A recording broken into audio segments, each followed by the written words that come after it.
ওকে, সবাই শুনতে পাচ্ছ? ওকে, ঠিক আছে, চলো আমরা শুরু করি। আজকে আমরা লাস্ট অপারেটিং সিস্টেমের ক্লাসে আমরা প্রসেস ম্যানেজমেন্ট শুরু করেছিলাম। সেখানে আমরা লাস্ট টপিক যেটা পড়েছিলাম সেটা হচ্ছে ডিফারেন্ট শিডিউলিং ক্রাইটেরিয়া, যার উপরে আমরা তারপরে আমরা স্টাডি করবো আজকে, যেটা হচ্ছে সিপিইউ শিডিউলিং অ্যালগরিদম, যেটা খুব ইম্পর্টেন্ট একটা টপিক আমাদের অপারেটিং সিস্টেমের মধ্যে। আর এই টপিকটার মধ্যে আমাদের বেসিক্যালি কিছু ম্যাথামেটিক্স আছে বা কিছু নিউমেরিক্যালস আছে, যে নিউমেরিক্যালসগুলো আমরা ডিফারেন্ট টাইপের যে প্রসেস শিডিউলিং আমরা অ্যালগরিদম পড়বো তার রেসপেক্টে আমরা ডিফারেন্ট টাইপের নিউমেরিক্যাল গুলোকে আমরা সলভ করবো। তো নিউমেরিক্যাল পরীক্ষায় আসে। তো সিপিইউ শিডিউলিং অ্যালগরিদম বা আমরা প্রসেস শিডিউলিং অ্যালগরিদম বলতে পারি এটাকে, বা আমি সিপিইউ কে শিডিউল করছি কোন প্রসেসটা কখন সার্ভিস পাবে, বা আমি কিছু প্রসেসকে শিডিউল করছি বলে এটাকে অনেক সময় প্রসেস শিডিউলিং অ্যালগরিদমও বলা হয়, আবার সিপিইউ শিডিউলিং অ্যালগরিদমও বলা হয়। যে সিপিইউ শিডিউলিং বেসিক্যালি ডিল করে সেই সমস্ত প্রবলেমের সাথে, যে প্রবলেমগুলো হয়তো আমার এরকম কোনো প্রবলেম যে আমার কিছু প্রসেস হয়তো রেডি কিউতে স্টোর করা আছে, তো তার মধ্যে কোন প্রসেসটা সিপিইউ কে অ্যালোকেট করা হবে। তো সেটা হচ্ছে একটা ওয়ান টাইপ অফ প্রবলেম, যে কি করে ডিসাইড করব যে আমার কোন প্রসেসটা সিপিইউ এখন সেই প্রসেসটাকে নিয়ে এক্সিকিউট করবে।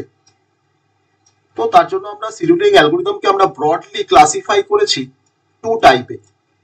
একটা হচ্ছে প্রিএমটিভ শিডিউলিং অ্যালগরিদম, আর একটাকে বলছি আমরা নন প্রিএমটিভ শিডিউলিং অ্যালগরিদম। একটা প্রিএমটিভ, একটা হচ্ছে নন প্রিএমটিভ।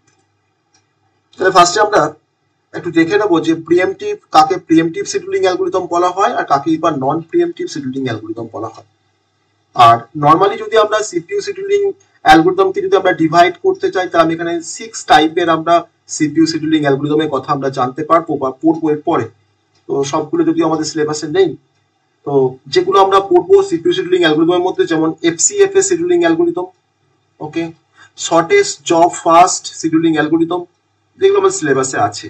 নাম্বার 3 হচ্ছে প্রায়োরিটি শিডিউলিং অ্যালগরিদম, আর নাম্বার 4 হচ্ছে রাউন্ড রবিন শিডিউলিং অ্যালগরিদম।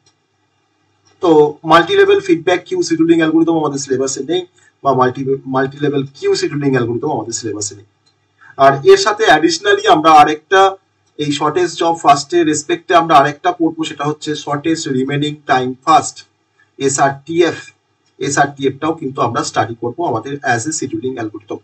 ওকে, সো আমরা এই 5টা শিডিউলিং অ্যালগরিদমের কথা আমরা জানবো। ওকে, তো FCFS, shortest job first, SRTF মানে হচ্ছে shortest remaining time first, priority scheduling, আর হচ্ছে রাউন্ড রবিন শিডিউলিং। তো there are 5 types of scheduling algorithm, আমরা সেটাকে আমরা স্টাডি করতে চাইছি বা স্টাডি করব। তো আমরা যখন প্রথম যে টপিক মানে কনসেপ্টে চলে এসেছি, সেটা হচ্ছে যে আমরা সিপিইউ শিডিউলিং অ্যালগরিদমকে আমরা 2 টাইপে বেসিক্যালি ডিভাইড করছি। একটা হচ্ছে আমার প্রিএমটিভ শিডিউলিং অ্যালগরিদম, একটা হচ্ছে নন প্রিএমটিভ শিডিউলিং অ্যালগরিদম। তাহলে আমার যতগুলো এখানে অ্যালগরিদম আছে, এরা কোনো না কোনো টাইপের আন্ডারে পড়ে। যে যেমন এফসিএফএস, সেটা প্রিএমটিভ না নন প্রিএমটিভ, সেটা আমরা এফসিএফএসটা স্টাডি না করলে বুঝবো না যে আমার এফসিএফএসটা প্রিএমটিভ না নন প্রিএমটিভ। এসজিএফ কোনো একটা টাইপের মধ্যে পড়ছে, আবার কোনো কোনো অ্যালগরিদম কিন্তু আবার তোমার বোথ টাইপের মধ্যে বিলং করে। যে আমি যদি বলি যে এসজিএফটা আমার প্রিএমটিভ ভার্সনও থাকতে পারে, তার আবার নন প্রিএমটিভ ভার্সনও থাকতে পারে, মানে এসজিএফটা তোমার প্রিএমটিভও হতে পারে আবার নন প্রিএমটিভও হতে পারে। তো আমরা এখন প্রিএমটিভ আর নন প্রিএমটিভের একটু ডিফারেন্সটা দেখবো, বা তাদের কি কনসেপ্ট সেটা আমরা একটু দেখবো।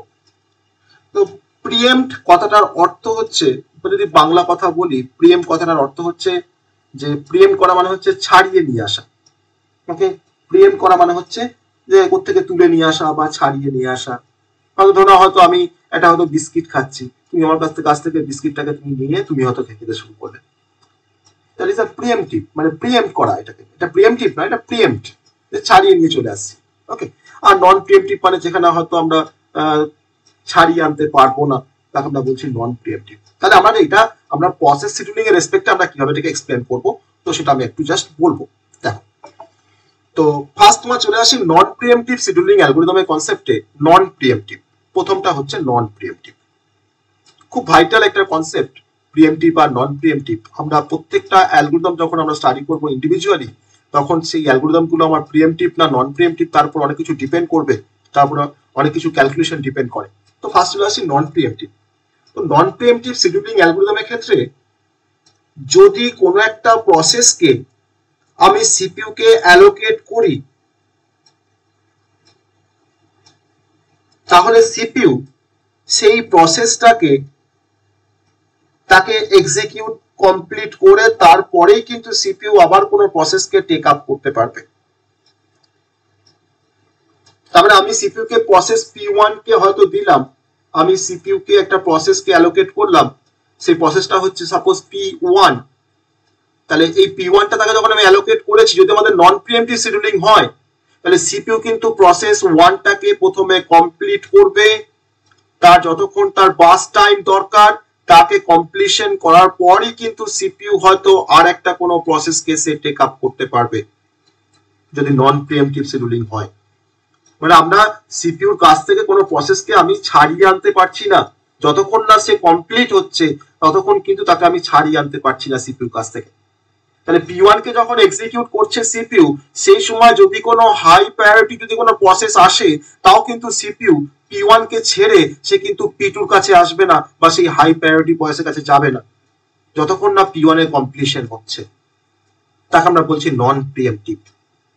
আর যদি প্রিএমটিভ শিডিউলিং হয়, তাহলে একটা প্রসেসকে আমি যদি প্রিএমটিভ শিডিউলিং এর এগেইনস্টে যদি তোমার প্রসেসটাকে যদি অ্যালোকেট করি সিপিইউ কে, আমি যদি বলি এখন প্রিএমটিভ এর কনসেপ্ট, ধরে নেওয়া যাক যে আমি প্রসেস P1 কে সিপিইউ কে অ্যালোকেট করেছি। সাপোজ ধরলাম একটা কোনো টাইম ইনস্ট্যান্টে, হয়তো টাইমটা হচ্ছে হয়তো 1 মিলি সেকেন্ড টাইমে হয়তো আমি P1টাকে আমি অ্যালোকেট করেছি সিপিইউ কে।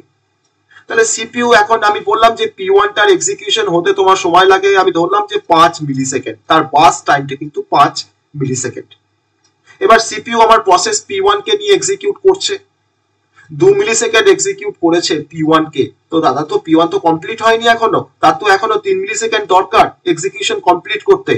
সেই সময় হয়তো সিপিইউর কাছে একটা হাই প্রায়োরিটি কোনো প্রসেস চলে এসছে, সাপোজ হয়তো P2। যদি প্রিএমটিভ শিডিউলিং হয় তাহলে সিপিইউ কিন্তু P1টাকে কমপ্লিট না করে সিপিইউ কিন্তু P2টাকে কিন্তু লুক আপটার করতে যাবে বা তাকে কিন্তু টেক আপ করবে, টেক আপ করে P2 কে কিন্তু কমপ্লিট করবে, তারপরে এসে P1 কে কমপ্লিট করবে। তাহলে আমি সিপিইউ কে ছাড়িয়ে আনতে পারছি প্রসেস P1 থেকে। সিপিইউ প্রসেস P1 কে এক্সিকিউট করছিল, আমার একটা হাই প্রায়োরিটি প্রসেস চলে এসেছে P2, তাহলে P2 কিন্তু এখন সিপিইউর কাছ থেকে সার্ভিস চাইছে, সিপিইউ কিন্তু P1 কে ইনকমপ্লিট রেখে সিপিইউ কিন্তু P2 কাছে এসে P2 কে সার্ভিস প্রোভাইড করবে। That is a preemptive scheduling. Okay, so আমার ডিফারেন্ট অ্যালগোরিদম কিন্তু তোমার এই প্রিএমটিভ বা নন প্রিএমটিভ শিডিউলিং আন্ডারে, এই শিডিউলিং অ্যালগোরিদমের আন্ডারে পড়ে। তাহলে আমার নন প্রিএমটিভ শিডিউলিং এর ক্ষেত্রে যদি কোনো হায়ার প্রায়োরিটি কোনো জব আসে, তাকে কিন্তু কোনোভাবেই আমার নন প্রিএমটিভ শিডিউলিং অ্যালগোরিদম কিন্তু তাকে প্রেফারেন্স দেয় না। অতএব সিপিইউ P1 কে যখন একবার ধরেছে তাকে কমপ্লিট না করে সে ছাড়বে না। সেই সময় যদি কোনো হায়ার কোনো প্রায়োরিটি যদি কোনো জব আসে, তাহলে কিন্তু কোনো স্পেশাল প্রেফারেন্স দেওয়া হয় না। কিন্তু in case of pre-emptive scheduling যদি কোনো হায়ার প্রায়োরিটি জব আসে, তাহলে সিপিইউ কিন্তু মানে সেই হায়ার প্রায়োরিটি প্রসেসটা কিন্তু সিপিইউ কে স্ন্যাচ করে নেবে, তাকে স্ন্যাচ করে তাকে এক্সিকিউশন করাবে। আমি ধরলাম যে P1টার হয়তো লোয়ার প্রায়োরিটি, P1টার হয়তো লোয়ার প্রায়োরিটি আর P2 হয়তো হায়ার প্রায়োরিটি। তাহলে এখন P1 এর কাছ থেকে কিন্তু সিপিইউটাকে P2 কিন্তু কি করলো, স্ন্যাচ করে নিল, দিয়ে বললো তো আমাকে তুমি সার্ভিস দাও, P1 এর তো প্রায়োরিটি লো, তার কাছ থেকে তুমি চলে এসে তুমি আমাকে সার্ভিস দাও। That is a preemptive scheduling. Okay, তাহলে আমরা বলতে পারি যে আমার নন প্রিএমটিভ শিডিউলিং আর প্রিএমটিভ শিডিউলিং এর মধ্যে যদি বলি যে কোনটা সবথেকে ফেয়ার, আমরা অবশ্যই বলবো যে নন প্রিএমটিভটা আমার সবথেকে ফেয়ার। কারণ সেখানে কিন্তু কাউকে মানে কোনো হায়ার প্রায়োরিটি জবে কিন্তু তোমার স্পেশাল কোনো ট্রিটমেন্ট দেওয়া হয় না, সবার কিন্তু সমান, এখানে সবার সমান প্রায়োরিটি বা সবাইকে কিন্তু সমানভাবে দেখা হয়। যে আগে এসছে তাকে আগে সার্ভিস দেওয়া হয়, তারপরে যে এসছে তাকে তারপরে সার্ভিস দেওয়া হয়। তাহলে আমার নন প্রিএমটিভ শিডিউলিংটা কিন্তু তার যে ট্রিটমেন্টটা সেটা কিন্তু অল বয়সের জন্য কিন্তু ফেয়ার। কিন্তু আমার প্রিএমটিভ শিডিউলিং এর ক্ষেত্রে আমার অল বয়সের যে ট্রিটমেন্টটা সেটা কিন্তু ফেয়ার নয়। এটা কিন্তু আরেকটা ডিফারেন্সের পয়েন্ট আমরা বললাম। ওকে, আর নন প্রিএমপ্টিভ শিডিউলিং তোমার যেহেতু একটা প্রসেসকে এক্সিকিউট না করে আমার সিপিইউ তাকে ছাড়ছে না, তার জন্য নন প্রিএমপ্টিভ শিডিউলিং অ্যালগরিদমটা কিন্তু অনেকটা চিপার। আর প্রিএমপ্টিভের ক্ষেত্রে আমার একটা প্রসেসকে এক্সিকিউশন করছিল, আমার একটা কোনো প্রসেস এসছে হায়ার প্রায়োরিটি, সিপিইউ কে সে স্ন্যাশ করে নিয়েছে, অতএব আমার কিন্তু প্রিএমপ্টিভ শিডিউলিং কিন্তু অনেকটা কস্টলিয়ার। তো আমরা চারটে ডিফারেন্সের কথা বললাম, যে what is non preemptive scheduling, what is preemptive scheduling. প্রিএমপ্টিভের ক্ষেত্রে আমার কোনো প্রেফারেন্স থাকে, আর নন প্রিএমপ্টিভের ক্ষেত্রে আমার কোনো প্রেফারেন্স থাকে না হায়ার প্রায়োরিটি জবের জন্য। আর আমার নন প্রিএমপ্টিভের ক্ষেত্রে আমার ট্রিটমেন্টটা সমস্ত বয়সের জন্য ফেয়ার, আর প্রিএমপ্টিভের ক্ষেত্রে আমার ট্রিটমেন্টটা অল বয়সের জন্য ফেয়ার নয়। আর নন প্রিএমপ্টিভ হচ্ছে একটা চিপার অ্যালগরিদম বা চিপার শিডিউলিং মেথড, আর প্রিএমপ্টিভটা হচ্ছে একটা কস্টলিয়ার শিডিউলিং মেথড। ওকে, এবার এই নন প্রিএমপ্টিভের আন্ডারে কোন অ্যালগরিদমটা পড়ে আমি এখন একটা করে এক্সাম্পল দেব, বাকি এক্সাম্পল গুলো আমরা সেই পার্টিকুলার অ্যালগরিদমটা পড়তে গিয়ে আমরা দেখবো। যেমন FCFS, first come first serve, FCFS algorithm বা এফসিএফএস শিডিউলিং অ্যালগরিদম কিন্তু আমার example of a non preemptive scheduling. আর রাউন্ড রবিং শিডিউলিং অর্থাৎ আরআর শিডিউলিং অ্যালগরিদম কিন্তু তোমার example of a preemptive scheduling algorithm. কেন সেটা আমরা এফসিএফএস পড়তে গিয়ে জানবো, যে কেন এফসিএফএস কে নন প্রিএমপ্টিভ বলা হয়, আর কেন আরআর কে বা রাউন্ড রবিং কে কেন তোমার প্রিএমপ্টিভ শিডিউলিং অ্যালগরিদম বলা হয়। তার কনসেপ্টটা জানলে আমরা নিজেরাই বুঝতে পারবো যে কেন এফসিএফএস নন প্রিএমপ্টিভ আর কেন আমার রাউন্ড রবিং শিডিউলিং কেন আমাদের প্রিএমপ্টিভ। ওকে, এছাড়া বাকি যে আমাদের অ্যালগরিদম গুলো আছে, প্রায়োরিটি শিডিউলিং অ্যালগরিদম বা আমাদের আমি আরেকটা বলেছিলাম শর্টেস্ট জব ফার্স্ট, তো তারা কোন টাইপের। আবার এটাও হতে পারে যে কোন একটা পার্টিকুলার অ্যালগরিদম তারা কিন্তু সে কিন্তু তোমার প্রিএমপ্টিভও হতে পারে, আবার সে কিন্তু তার নন প্রিএমপ্টিভও হতে পারে, তার দুটো ভার্সন থাকতে পারে। তাহলে যে অ্যালগরিদম তোমার দুটো ভার্সনকে ইউজ করে সেক্ষেত্রে তাকে আমরা বলতে পারি, বলি ধরো সাপোজ হয়তো এসজেএফ বা শর্টেস্ট জব ফার্স্ট। এই শর্টেস্ট জব ফার্স্ট যদি তোমার নন প্রিএমপ্টিভ কনসেপ্ট যদি ব্যবহার করে, আমি তখন তাকে বলবো নন প্রিএমপ্টিভ এসজেএফ। আর এই এসজেএফ যদি তোমার ব্যবহার করে হয়তো তোমার প্রিএমপ্টিভ ভার্সন বা প্রিএমপ্টিভ শিডিউলিং কনসেপ্ট, আমি তখন তাকে বলবো প্রিএমপ্টিভ এসজেএফ। তাহলে কোনো অ্যালগরিদম থাকতেই পারে যে তোমার প্রিএমপ্টিভও হতে পারে আবার নন প্রিএমপ্টিভও হতে পারে, সেটাও কিন্তু পসিবল। আবার প্রায়োরিটি শিডিউলিং অ্যালগরিদম যে তোমার প্রিএমপ্টিভও হতে পারে নন প্রিএমপ্টিভও হতে পারে। তো সেটা আমরা পার্টিকুলার অ্যালগরিদম যখন পড়বো তখন সেখানে গিয়ে আমরা সেটা প্রিএমপ্টিভ না নন প্রিএমপ্টিভ আমরা এখন একটা করে এক্সাম্পল জেনে রাখলাম, যে এফসিএফএসটা হচ্ছে নন প্রিএমপ্টিভ আর আমার রাউন্ড রবিংটা হচ্ছে আমাদের প্রিএমপ্টিভ অ্যালগরিদম। ওকে, তাহলে এফসিএফএসটা নন প্রিএমপ্টিভ আর আমার রাউন্ড রবিংটা হচ্ছে প্রিএমপ্টিভ অ্যালগরিদম বা সিপিইউ শিডিউলিং অ্যালগরিদম। তো কেন বলা হয় সেটা আমরা এফসিএফএস পড়তে গিয়ে জানবো, আর কেন বলা হয় আমাদের রাউন্ড রবিংকে কেন তোমার বলা হয় প্রিএমপ্টিভ সেটা আমরা যখন রাউন্ড রবিং শিডিউলিং করবো তখন সেখানে আমরা জানতে পারবো। ওকে, তো that is the basic concept of non preemptive versus preemptive scheduling algorithm. Okay, এটা সবার ক্লিয়ার হয়েছে কনসেপ্টটা? এটা সবার ক্লিয়ার হয়েছে?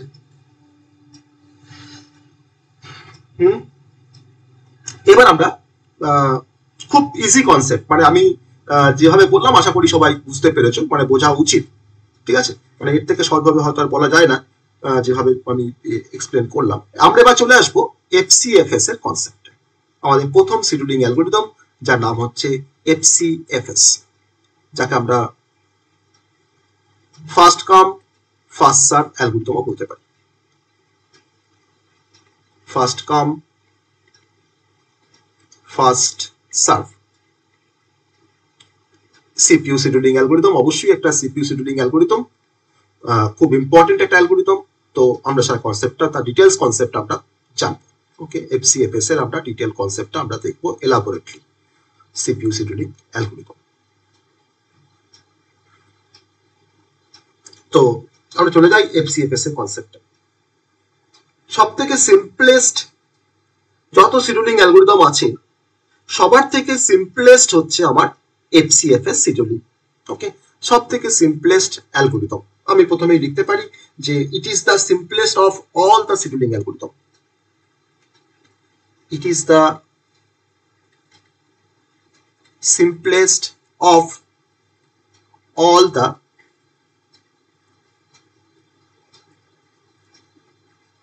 scheduling algorithm, সব থেকে সিম্পলেস্ট শিডিউলিং অ্যালগরিদম। এবার এফসিএফএস কিভাবে কাজ করে সেটা আমরা এখন বলবো। আমার এই অ্যালগরিদমটার বেসিক যেটা প্রিন্সিপাল এফসিএফএস এর, সেটা হচ্ছে যে আমার প্রসেসগুলো সিস্টেমে যেভাবে অ্যারাইভ করছে, যে অর্ডারে অ্যারাইভ করছে, আমরা সেই অর্ডারেই আমরা সিপিইউ কে অ্যালোকেট করব সেই সমস্ত প্রসেসগুলোকে। That is the basic principle of এফসিএফএস।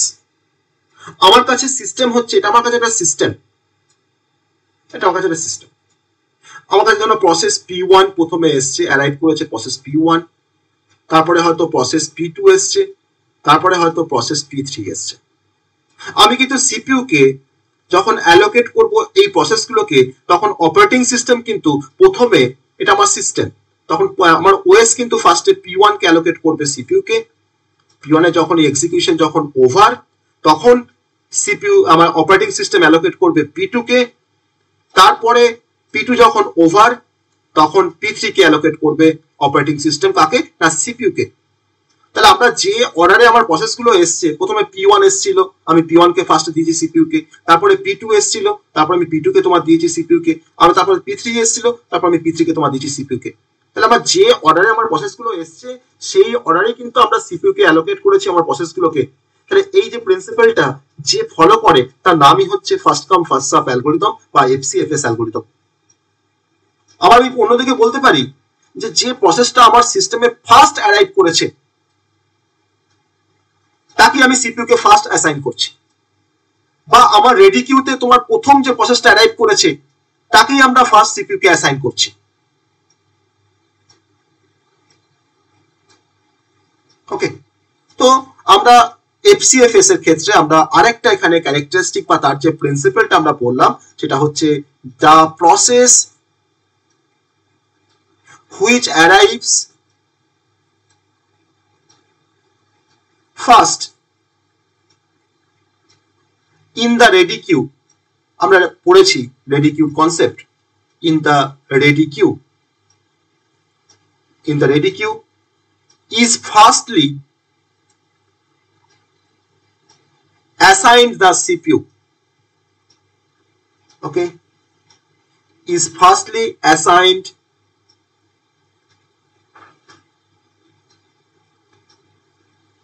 the CPU.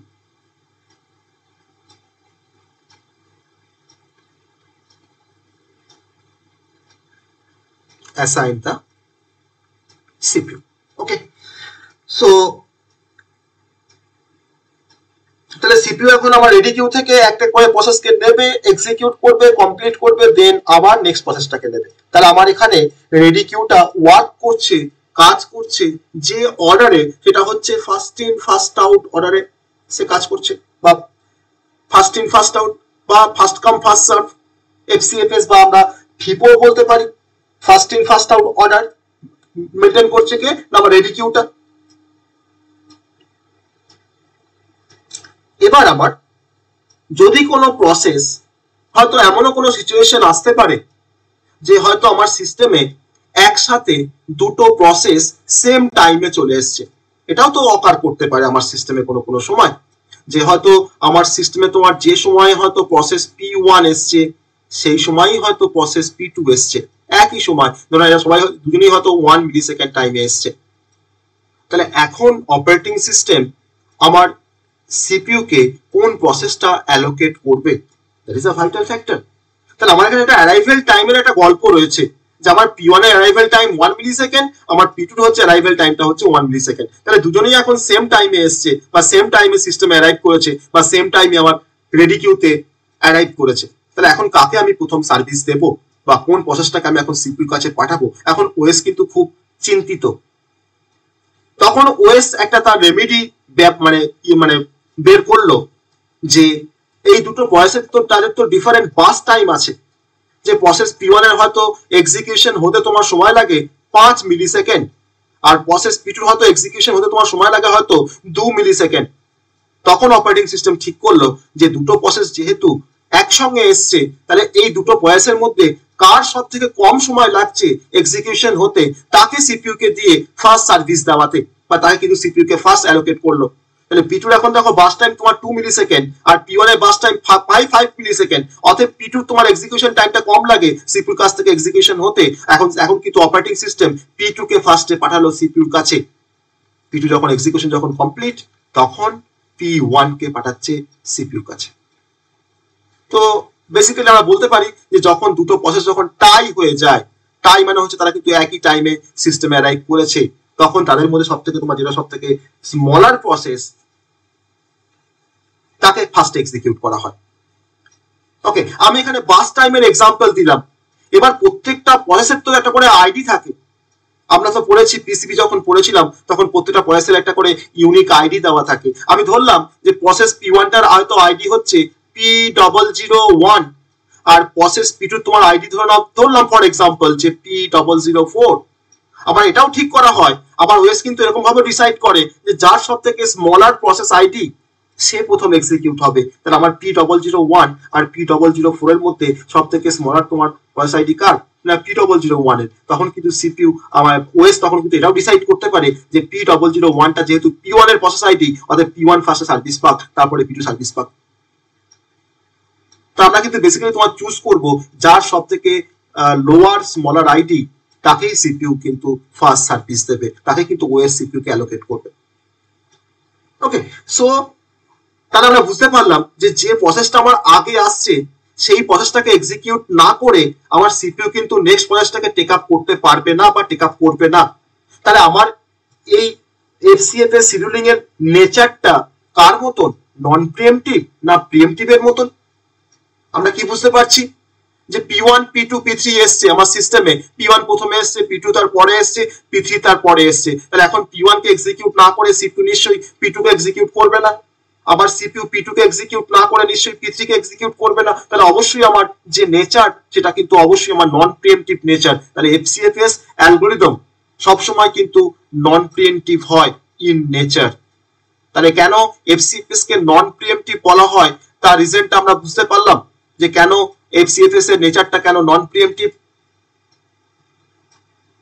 Okay, so that is the basic concept of FCFS scheduling algorithm. Okay, that is the basic one. হ্যাঁ,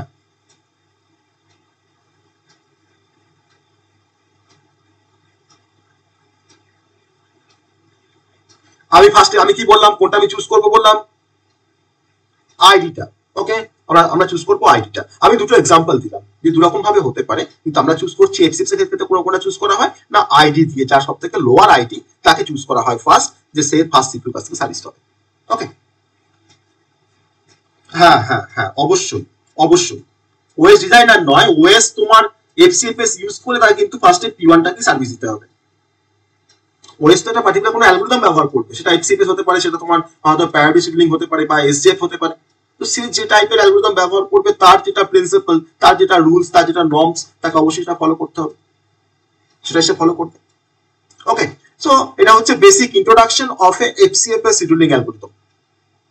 ওকে, সবাই বুঝতে পারলে যে what are the basic introduction of FCFS? সবাই বুঝতে পেরেছো?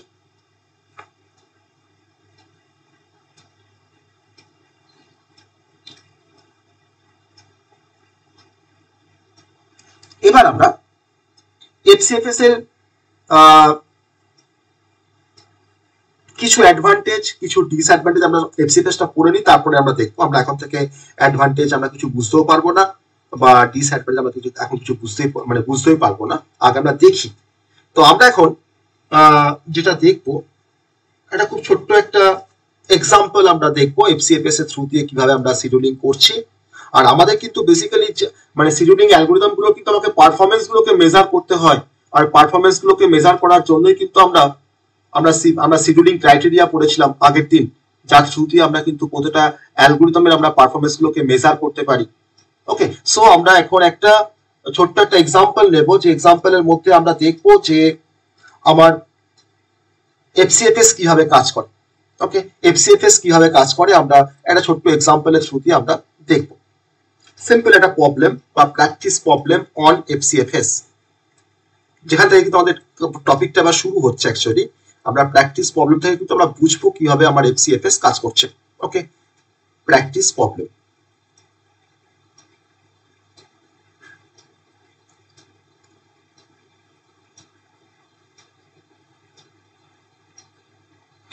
আমার কাছে ধরে নাও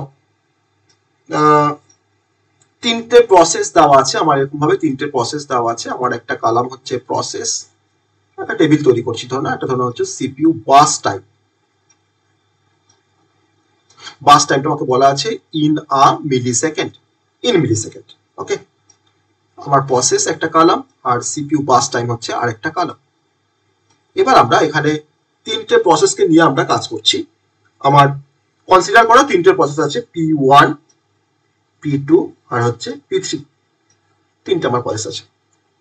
তারা সবাই তোমার অ্যারাইভ করেছে সিস্টেমে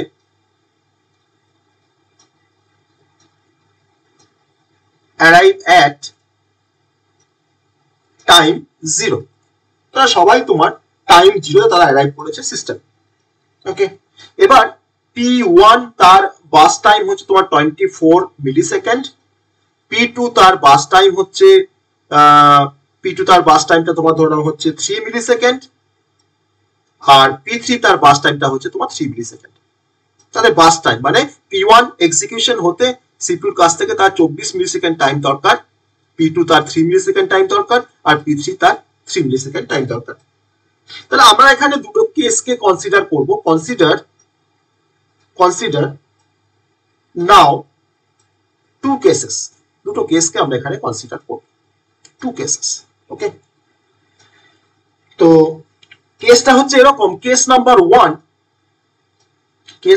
ওয়ান যে আমরা এখন ভাবছি যে যদি P1, P2, P3 যদি এরকম ভাবে যদি অ্যারাইভ করে, যে প্রথমে হয়তো P1 অ্যারাইভ করেছে, তারপরে P2 অ্যারাইভ করেছে, তারপরে P3 অ্যারাইভ করেছে, তাহলে আমাদের সিনারিওটা কিরকম হবে। ঠিক আছে, এটা হচ্ছে আমাদের কেস নাম্বার 1। আর কেস নাম্বার 2 তে আমি আর একটা সিনারিও আমি কনসিডার করব, যে P2 হয়তো আগে এসছে, তারপরে P3 এসছে, তারপরে P1 এসছে, তাহলেই বা আমাদের কি হবে। ওকে, তাহলে কেস নাম্বার 1 এর রেসপেক্টটা আমরা এখন দেখছি। তাহলে এই কেসটাকে আমরা একটা চার্টের থ্রু দিয়ে আমরা শো করতে পারি, সেই চার্টটাকে বলা হয় গ্যান চার্ট। ওকে, সেই চার্টটাকে বলা হয় গ্যান চার্ট, GANT, সেই চার্টটাকে বলা হয় গ্যান চার্ট। সেই গ্যান চার্ট দিয়ে আমি কিন্তু এই যে অর্ডারিংটা আমরা এখানে মেনটেন করেছি, P1 প্রথমে, তারপরে P2, তারপরে P3, তাকে আমরা একটা গ্যান চার্ট দিয়ে রিপ্রেজেন্ট করতে পারি। আমি বলেছি যে সবাই আমার 0 মিলিসেকেন্ডে সবাই এসছে, সবাই 0 মিলিসেকেন্ডে এসছে। আমি এখন আমার গ্যান চার্টের টাইমিংটাকে আমি তোমার শুরু করলাম 0 মিলিসেকেন্ড থেকে।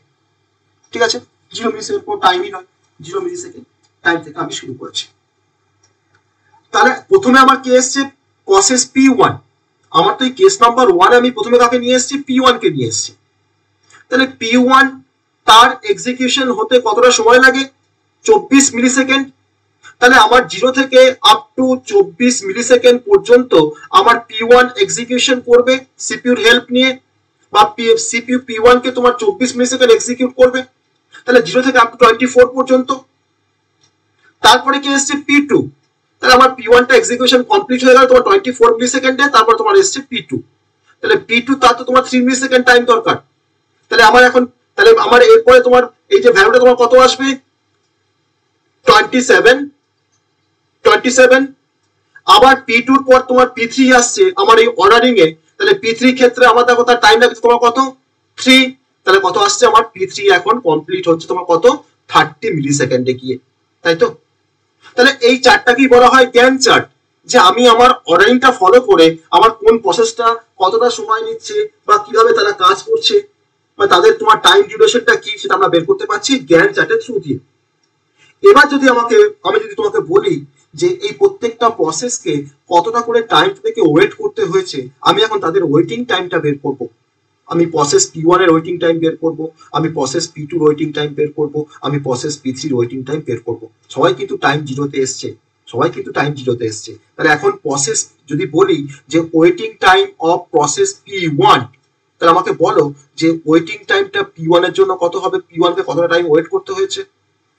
ওয়েটিং টাইম অফ P1, অবশ্যই ওয়েটিং টাইম অফ P1 টা হচ্ছে 0, কারণ তাকে 0 মিলিসেকেন্ড তাকে ওয়েট করতে হয়েছে। তাহলে 0টা কোনো তো টাইম নয়, সে এসছে সিস্টেমে, সে সার্ভিস পেয়ে গেছে, কারণ আমি P1 কে ফার্স্ট সার্ভিস দিয়েছি। অতএব P1 এর কিন্তু ওয়েটিং টাইমটা হচ্ছে তোমার 0।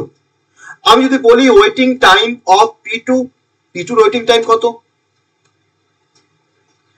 24 - 0, তার মানে সে সার্ভিস পাচ্ছে 24 এ আর সে এসছে তোমার 0 তে, অর্থাৎ 24 - 0 করে আমি তাও কি বলতে পারি, তাকে 24 মিলি সেকেন্ড তাকে কিন্তু ওয়েট করতে হয়েছে। আবার যদি জিজ্ঞেস করি যে ওয়েটিং টাইম অফ P3, তাহলে P3 ওয়েটিং টাইমটা কত? P3 0 সেকেন্ডে এসছে বা 0 মিলি সেকেন্ডে এসছে, তাকে ওয়েট করতে হচ্ছে 27 মিলি সেকেন্ড পর্যন্ত, তারপরে সে সার্ভিস পাচ্ছে। অতএব P3 ওয়েটিং টাইমটা তোমার হচ্ছে 27। তাহলে আমার এই তিনটে প্রসেসের যদি আমরা ওয়েটিং টাইমটা পেয়ে গেছি, সো আমরা এখন এখান থেকে বের করতেই পারি যে অ্যাভারেজ ওয়েটিং টাইমটা আমরা এখান থেকে বের করতেই পারি। তাহলে আমার এখান থেকে অ্যাভারেজ ওয়েটিং টাইমটা কত আসবে? অ্যাভারেজ ওয়েটিং টাইমটা কত আসবে না 0 প্লাস 24 প্লাস 27/3, সেটা হচ্ছে নাম্বার অফ প্রসেস। আমার এখানে তিনটে প্রসেস আছে P1 P2 P3, আমরা এখানে কি পাচ্ছি 51/3। তো 51/3 তোমার হচ্ছে তোমার 17 মিলি সেকেন্ড, তাই তো? Yes or no? 17 millisecond, that is average waiting time. Okay, এবার আমরা অ্যাভারেজ ওয়েটিং টাইমটা বের করার পর আমরা এখন বের করব যে এই প্রত্যেকটা প্রসেসের টার্ন অ্যারাউন্ড টাইম বের করব। আমরা প্রথমে বের করলাম WT অর্থাৎ ওয়েটিং টাইম। আমরা কিন্তু জানি, আগের দিনে পড়ে এসেছি আমরা যে কাকে বলা হয় ওয়েটিং টাইম। এটা কিন্তু একটা শিডিউলিং ক্রাইটেরিয়া, ওয়েটিং টাইম। আমরা এবার বের করব টার্ন অ্যারাউন্ড টাইম। তাহলে আমার turn around time of P1, যে P1 এর টার্ন অ্যারাউন্ড টাইমটা কত? Turn around time of P1 এর টার্ন অ্যারাউন্ড টাইম কত? আমরা বের করব turn around time of P2, আমরা বের করব turn around time of P3। ওকে, আমাকে বলো P1 এর টার্ন অ্যারাউন্ড টাইমটা কত? 24। কি করে বললে 24?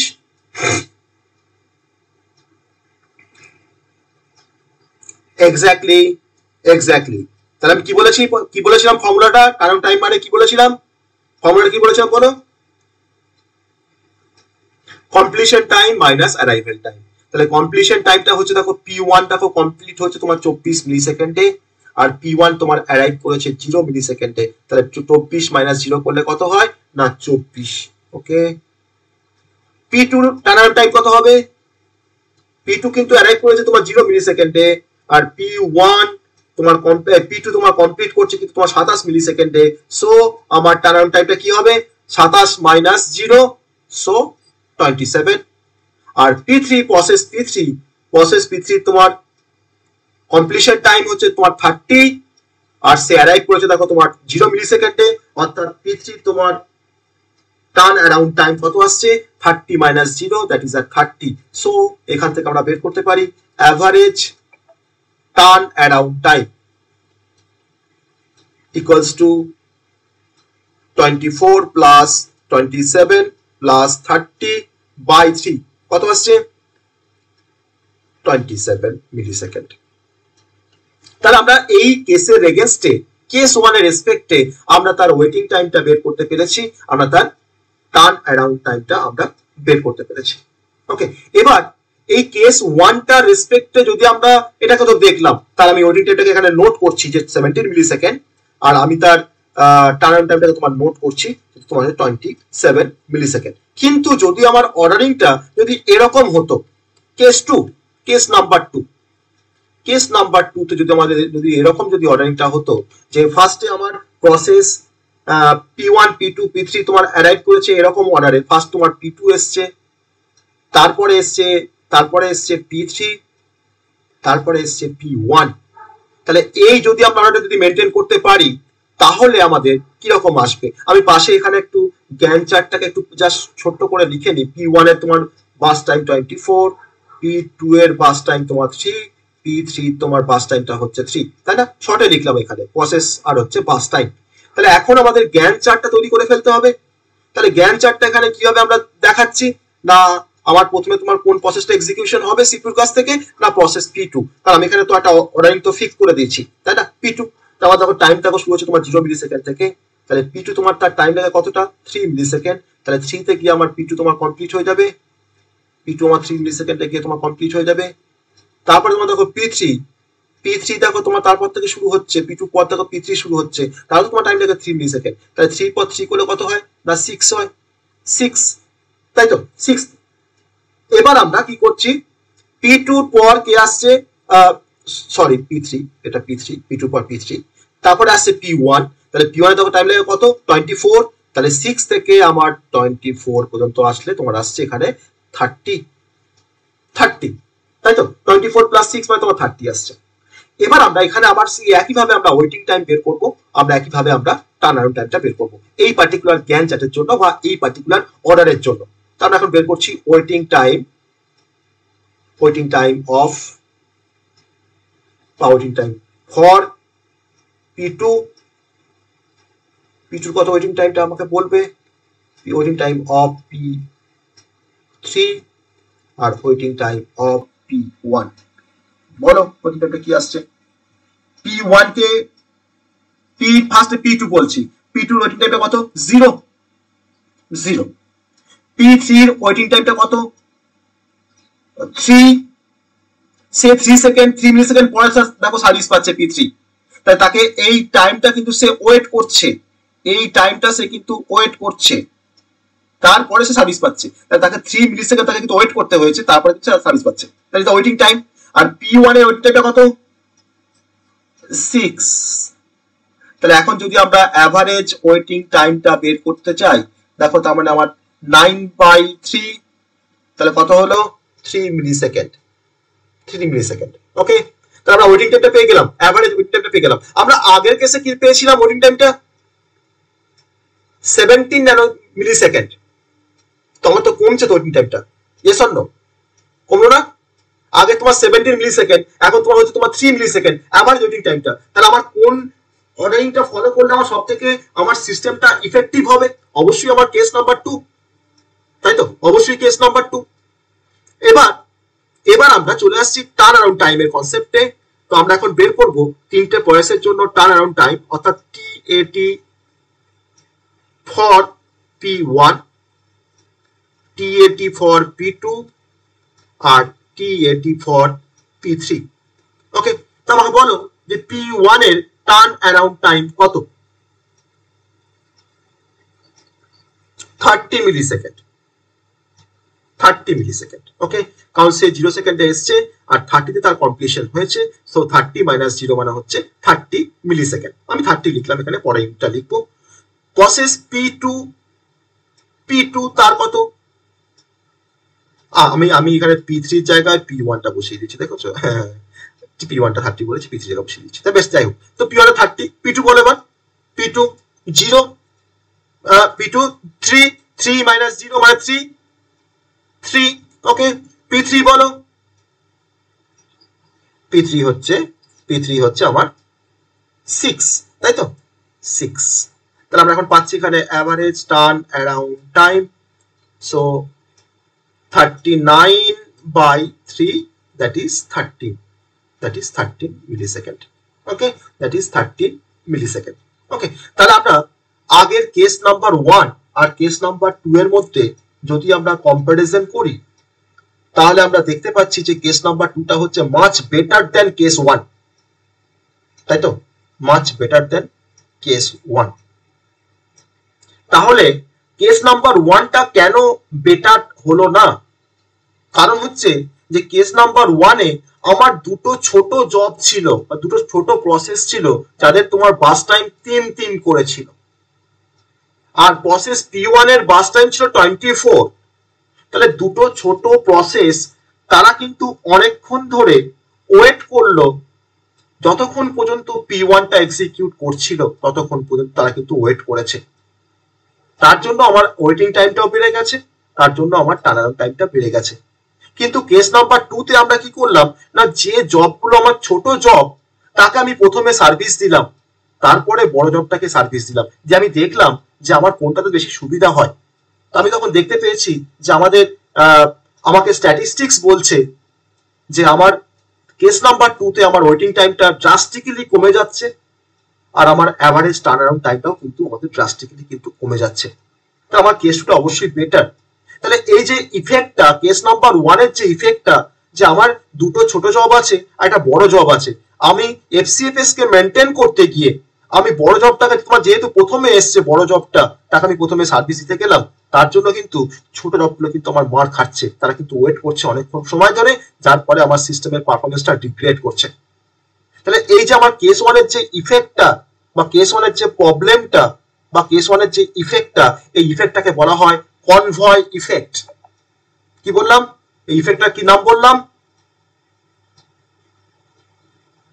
ইফেক্টটার কি নাম বললাম? Convoy effect. ওকে, সো আমরা একটু এই কনভয় ইফেক্টটা কিরকম হয় তার একটা রিয়েল লাইফ আমরা সিনারিও দেখাচ্ছি কনভয় ইফেক্টের।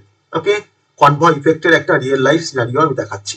ওকে, জাস্ট আমাকে কয়েক সেকেন্ড টাইম দাও, কয়েক সেকেন্ড টাইম দাও। কনভয় ইফেক্ট আমরা রিয়েল লাইফ যদি এক্সাম্পলটা দেখি, তাহলে কনভয় ইফেক্টটা আমরা এফসিএফএস এর সাথে আমরা সেটাকে তার সিমিলারিটি আমরা খুঁজে পাবো।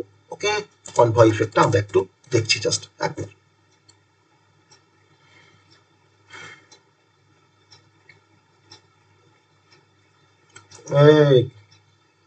কি আবার গান করে?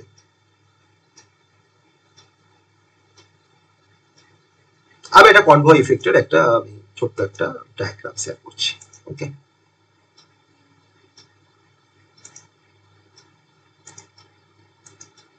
কনভয় ইফেক্টের একটা ডায়াগ্রাম শেয়ার করছি, দেখি।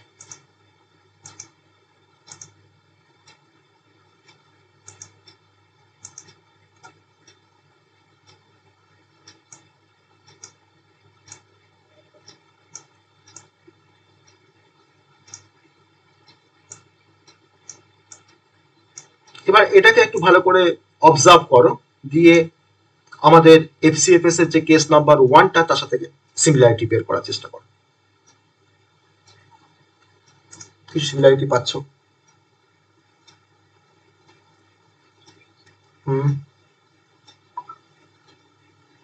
কি সিমিলারিটি পেয়েছো?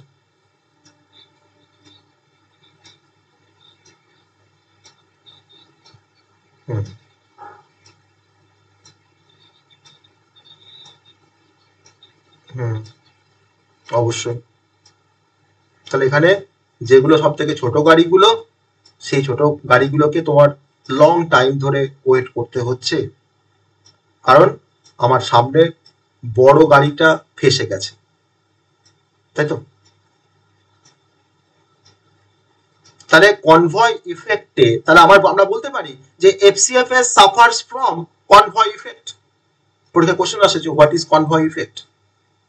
তাহলে কনভয় ইফেক্ট মানে বোঝায় যে যে প্রসেসটার হায়ার বাস টাইম, সে হয়তো আমার সিস্টেমে আগে অ্যারাইভ করেছে বলে তাকে হয়তো ফার্স্ট সার্ভিস দিয়েছি, কিন্তু যে প্রসেসগুলো তোমার স্মলার বাস টাইম, তারা হয়তো তার পরে সার্ভিস পাচ্ছে, তাহলে সেই বড় প্রসেসটা এক্সিকিউশন কমপ্লিট হওয়া পর্যন্ত আমার ছোট প্রসেসগুলোকে কিন্তু তোমার ওয়েট করতে হচ্ছে,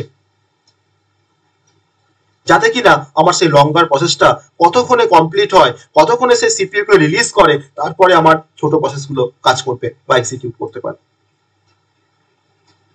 তাহলে এই যে তোমার যে ফিনোমেনা একটা বা এই যে তোমার সিচুয়েশনস বা এই যে ইফেক্ট, এই ইফেক্টটাকে আমরা বলতে পারি কনভয় ইফেক্ট। আমি কনভয় ইফেক্টটা দেখানোর জন্যই আমরা দুটো কেসকে কনসিডার করেছিলাম। দুটো কেসে আমরা এফসিএফএস দিয়ে কিভাবে ওয়েটিং টাইম বের করতে হয় আর কি করে অ্যাভারেজ টার্নআরাউন্ড টাইমটা বের করতে হয় সেই কনসেপ্টটা আমরা দেখলাম এফসিএফএস এর রেসপেক্ট। ওকে, সবাই বোঝা গেছে এফসিএফএস কিভাবে কাজ করছে?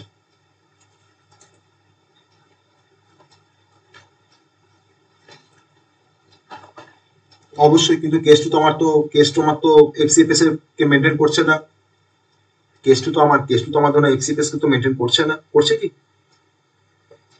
আমি আমি আমি কেস টু আমি কি বলেছি যে যদি আমার প্রসেস পি2 যদি আগে আসতো, তারপর যদি পি3 আসতো, তারপর যদি পি1 আসতো, তাহলে হয়তো আমাদের এরকম হতো, তা তো হয়নি। আমার প্রসেস পি1 আগে এসছে, তারপরে পি2 এসছে, তারপরে পি3 এসছে।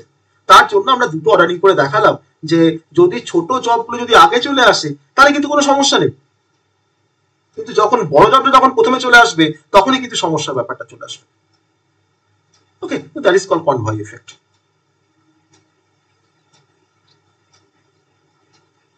হ্যাঁ, কোনটা? এখানে কিন্তু কোথাও কোনো প্রায়োরিটি আসছে না। আমরা প্রায়োরিটি তখনই নিয়ে আসতে পারবো যখন আমরা প্রায়োরিটি শিডিউলিং করবো। না না, আমি এখানে কোনো কিছু আমি আসছি না, আমি এখন এফসিএফএস বুঝছি। আমি এখন প্রায়োরিটি কেন নিয়ে আসবো? আমি কেন রাউন্ড রবিং এর কথা আমি ভাববো? আমি তখন জানি না কোনটা রাউন্ড রবিং কোনটা প্রায়োরিটি শিডিউলিং। আমি এখন এফসিএফএস এর রেসপেক্টে ভাবছি এটা। ফার্স্ট এসেছিল বলে আমার বড় ভাইটা তোমার প্রথমে হয়তো তোমার সেই রোডে ঢুকেছিল বলে সে তোমার ফার্স্টে আছে, সেরকমই তো ব্যাপারটা। আমরা তখন দুরকম কেস দেখালাম যে যদি আমার ছোটটাগুলো যদি আগে আসতো তাহলে কোনো সমস্যাই ছিল না, তাহলে কিন্তু আমার এই কনভয় ইফেক্টটা আসতোই না। যেহেতু আমার বড় জবটা প্রথমে ঢুকে গেছে বলে আমার কিন্তু কনভয় ইফেক্টটা চলে এসছে। তো এই যে কনভয় ইফেক্ট যে আমার সবসময় যে আমার সিস্টেমে আসবে এফসিএফএস দিয়ে সিডলিং করলে তা কিন্তু নয়, আমার কেস টুটা তো অকার করতে পারে কোনো কোনো সময়, তো কেস টু অকার করলে তখন কোনো কনভয় ইফেক্ট থাকবে না। আর যখন কেস ওয়ান যখন অকার করবে যে ফার্স্টে পি ওয়ান তার বাস টাইম বেশি, তারপরে P two P three arrive করছে, তাহলে কিন্তু কনভয় ইফেক্ট থাকবে। ওকে, তো এখন আমরা দেখবো যে advantage of FCFS scheduling algorithm আর ডিসঅ্যাডভান্টেজ অফ এফসিএফএস। আমরা এখন দেখবো অ্যাডভান্টেজেস। ওকে, দুটো করে পয়েন্ট দেখবো আমরা অ্যাডভান্টেজের, আর দুটো করে পয়েন্ট দেখবো আমরা disadvantages.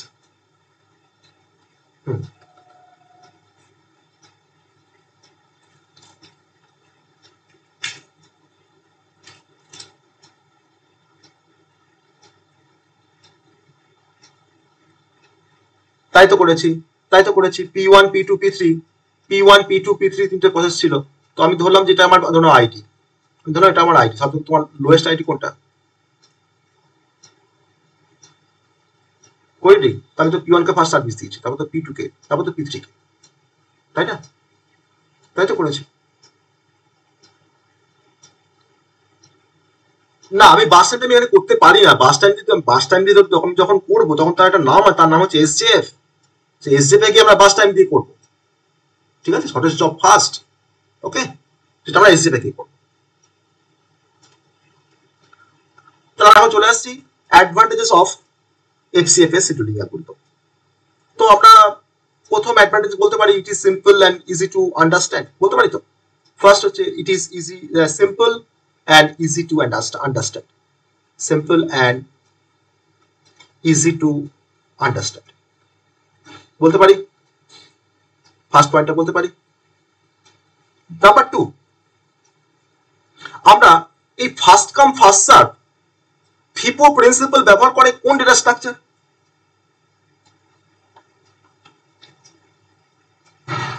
Q data structure.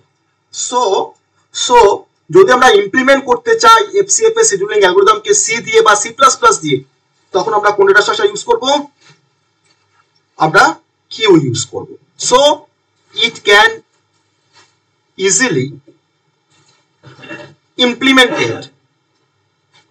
implemented by using queue data structure. ওকে, বলতে পারি। ওকে, নাম্বার থ্রি,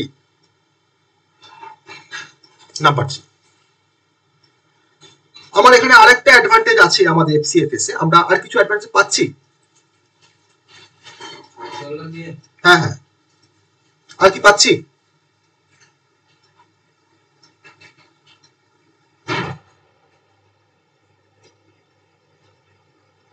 আমি বলতে পারি যে it is suitable for batch system.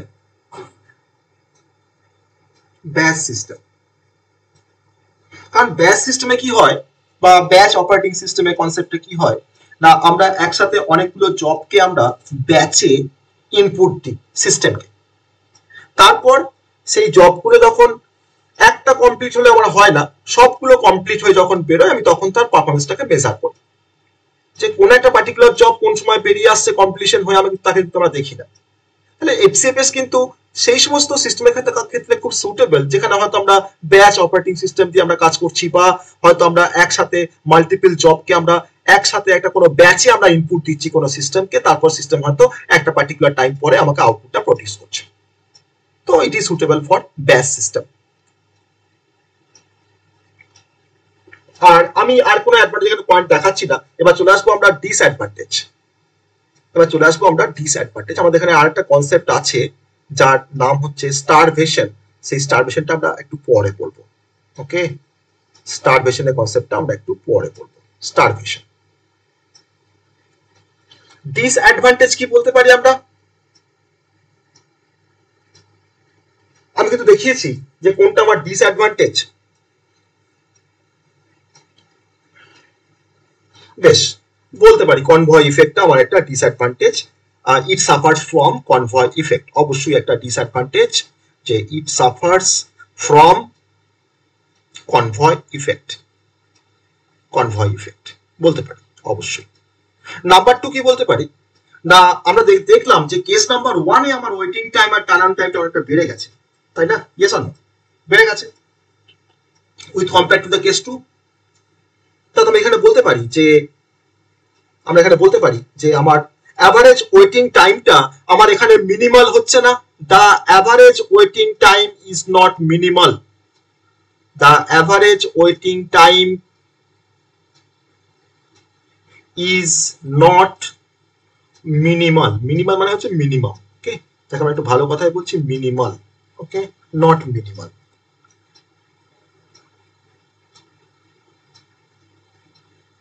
ওকে, আর কি বলতে পারি, আর কি পয়েন্ট বলতে পারি আমাদের, আর কোথায় প্রবলেম আছে? যদি কোনো টাইম শেয়ারিং অপারেটিং সিস্টেম হয়, টাইম শেয়ারিং অপারেটিং সিস্টেমের একটা বড় ফিচার্স হচ্ছে যে সেখানে অপারেটিং সিস্টেম প্রত্যেকটা জবকে বা প্রত্যেকটা প্রসেসকে একটা করে টাইম ডিভোট করে, যে সেই টাইমে তার হলো না হলো তাকে আবার ঘুরে এসে তাকে কিন্তু আবার টাইমটা দেওয়া হয়। তাহলে যদি আমার এফসিএফএস হয়, তাহলে এফসিএফএস শিডিউলিং করলে কি তাকে আমরা টাইম শেয়ারিং সিস্টেমে অ্যাপ্লাই করতে পারবো? কারণ এফসিএফএস তো বলে এটা তো নন প্রিএমটিভ, যে জবটাকে একবার ধরবে তাকে শেষ না করে ছাড়বে না। তাহলে আমরা অবশ্যই আমাদের এফসিএফএস অ্যালগরিদমটা not suitable for time sharing system. আর টাইম শেয়ারিং সিস্টেম ধরো তোমার ইউনিক্স একটা টাইম শেয়ারিং অপারেটিং সিস্টেম, তাই টাইম শেয়ারিং অপারেটিং সিস্টেমের ক্ষেত্রে আমার কিন্তু এফসিএফএসটা নট সুটেবল। ওকে, এটাও কিন্তু একটা ডিসঅ্যাডভান্টেজ। ওকে, তাহলে ইট ইজ নট সুটেবল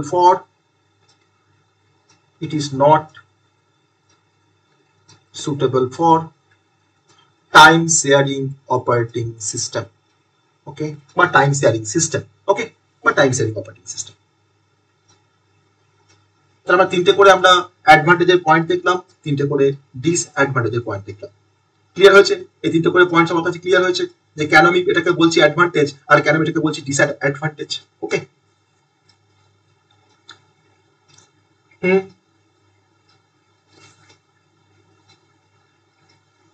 এবার একটা প্রবলেম করব এফসিএফএস দিয়ে, যেখানে আমরা এতক্ষণ পর্যন্ত অ্যারাইভেল টাইমটাকে কনসিডার করিনি। আমি ধরেছিলাম যে সবাই 0 সেকেন্ডে বা 0 টাইমে সবাই অ্যারাইভ করছে। আমরা এখন অ্যারাইভেল টাইম দিয়ে একটা এফসিএফএস এর প্রবলেম আমরা সলভ করব। কারণ পরীক্ষা যখন আসবে তখন কিন্তু তোমাকে অ্যারাইভেল টাইম তোমাকে বলে দেবে, সেই অ্যারাইভেল টাইমের রেসপেক্টে তোমাকে কিন্তু কাজ করতে হবে। ওকে, একটা প্রবলেম দেখি, যে প্রবলেমটা আমরা অ্যারাইভেল টাইমের রেসপেক্টে আমরা দেখাবো। ওকে, প্রবলেম নাম্বার 1 আমরা তো 1 দেখেছি, ওটা তো আমরা দেখলাম কনভয় ইফেক্টটার জন্য। এটা হচ্ছে প্রবলেম নাম্বার 2। প্রবলেম নাম্বার 2, আমি ফার্স্টে প্রবলেমটাকে একটু জাস্ট আমি লিখি কিরকম ভাবে আসে পরীক্ষায় প্রবলেমটা। ওকে, consider the set of 5 processes whose, আমি কিন্তু এখানে অ্যারাইভেল টাইম কিন্তু আমি কনসিডার করছি। ওকে, whose arrival time and bus time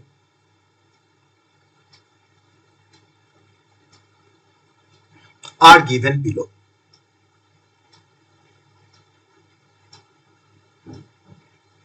are given below. আমার এখানে প্রসেস আইডি আছে, প্রসেস আইডি বা প্রসেস অ্যারাইভেল টাইম আর হচ্ছে বাস টাইম।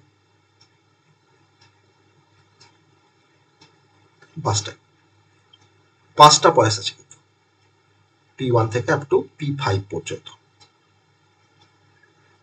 তো P1, P2, P3,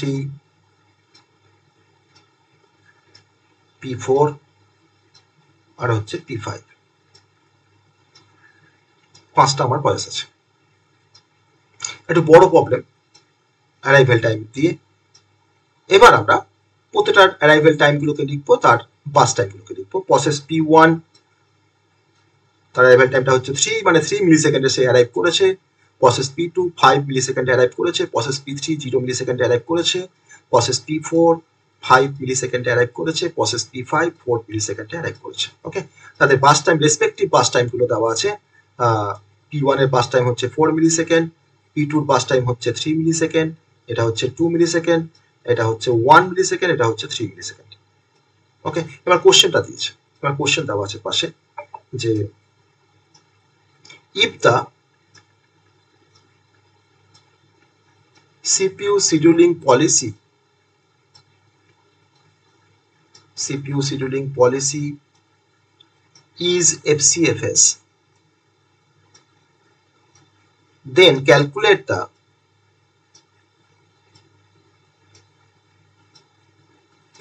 the average waiting time and average turn around time.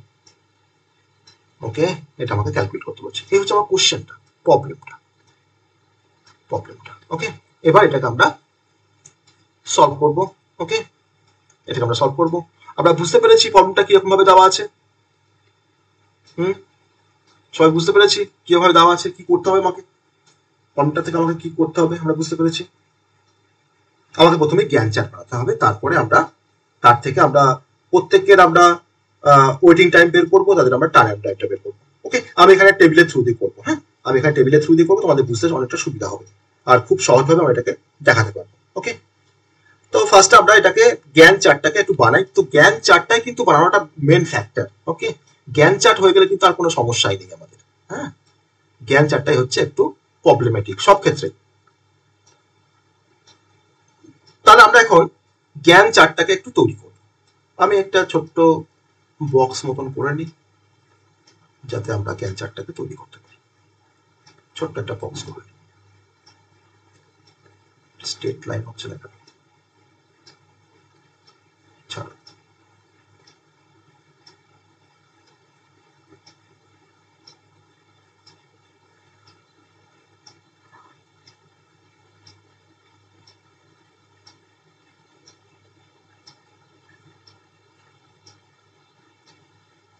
ওকে, এবার বেশ, ফার্স্টে আমরা প্রথমে কোন প্রসেসটাকে সার্ভিস দেব?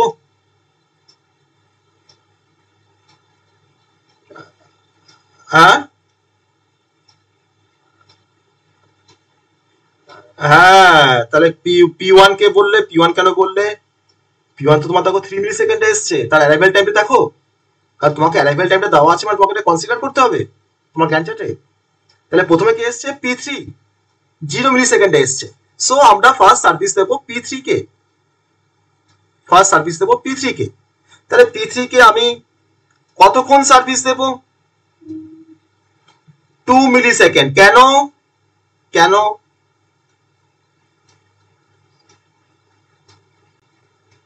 কারণ তার 2 মিলি সেকেন্ড তার বাস টাইম বলে তাকে আমি সার্ভিস দিলাম 2 মিলি সেকেন্ড। এবার এই এখন তোমার কিন্তু 2 মিলি সেকেন্ডে আমরা দাঁড়িয়ে আছি। তো 2 মিলি সেকেন্ডে কোনো প্রসেস অ্যারাইভ করছে? কোনো প্রসেস অ্যারাইভ করছে না।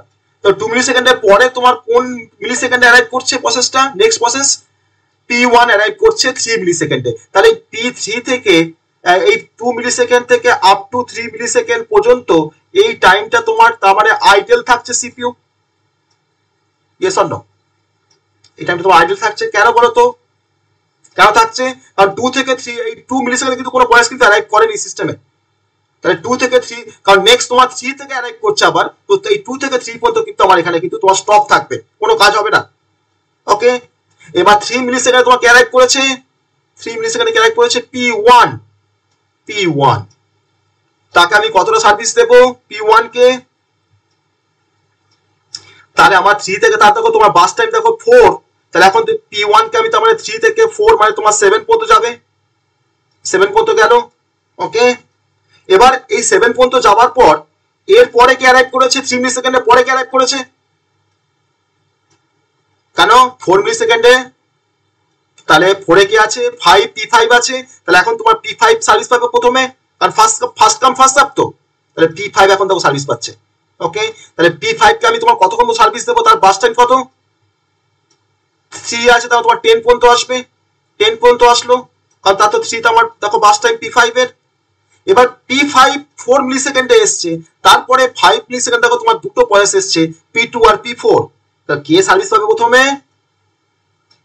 P2। কেন না তার প্রসেস আইডিটা হচ্ছে 2। P2 আর P4 সেম টাইমে এসছে, P2 কিন্তু প্রসেস আইডি হচ্ছে 2 আর P4 এর কিন্তু প্রসেস আইডিটা হচ্ছে 4। সো P2 কিন্তু এখন সার্ভিস পাবে। তো P2 কে আমি কতক্ষণ পর্যন্ত সার্ভিস দেবো? তার বাস টাইম কত? 3। তাহলে 10 থেকে আমি কত পর্যন্ত আসবো? 13 পর্যন্ত আসবো।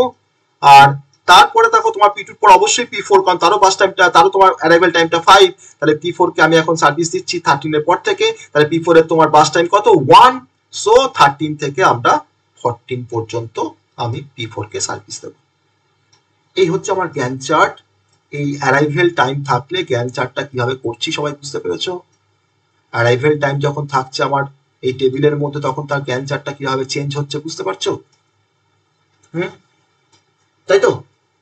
তাহলে এখন আমরা গ্যান চার্টটা তৈরি করার পর আমরা এখন ক্যালকুলেট করব টার্ন অ্যারাউন্ড টাইম আর ওয়েটিং টাইম, তাই তো, প্রতিটা প্রসেসের জন্য।